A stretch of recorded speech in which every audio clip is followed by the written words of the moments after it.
Lots of people prune tree branches the wrong way. Today I'm going to show you the right way of how to prune a tree branch. The first thing we need to do if we are taking this branch off is to identify what is the branch collar. Now the branch collar is going to be right where the branch meets the trunk, and it's going to be about 1/4 to 1/2 inch wide, and it's where that branch widens out and turns into the trunk. Now the reason why we need to identify it is because that's where all the special healing cells are that are going to close this wound off once we remove this branch. And if you don't cut it the right way, it's not going to be able to heal properly, and we'll talk about why.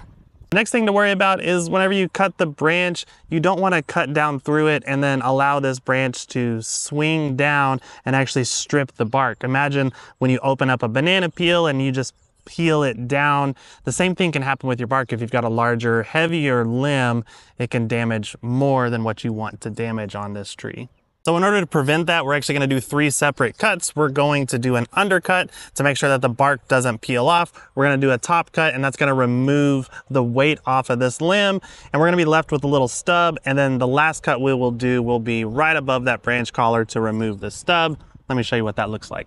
Now this is not a chainsaw safety video, so don't come at me that I'm not wearing all my PPE, all right? But you should if you're gonna do this. So the first thing we're gonna do is the undercut. We're gonna come out about 6 inches from the trunk, and we're gonna cut up from the bottom about 1/3 of the way through the branch.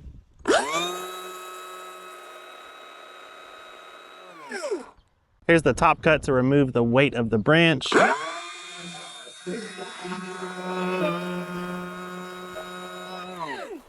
Now the worst thing you could possibly do would be to walk away and leave it like this with a stub attached, because this is going to try to heal from the branch collar, and this is going to be in the way from allowing that bark to close up and seal off the wound. So that is the #1 mistake you can't make. So we're gonna take this off now just above that bark collar, and I'll show you what that looks like.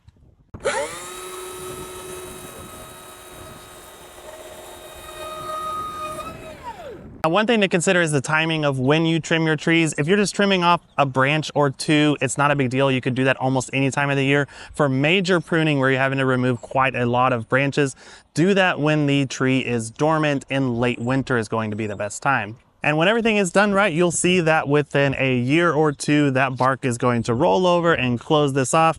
And then after 3 or 4 more years, you won't even be able to know that there was ever a branch there.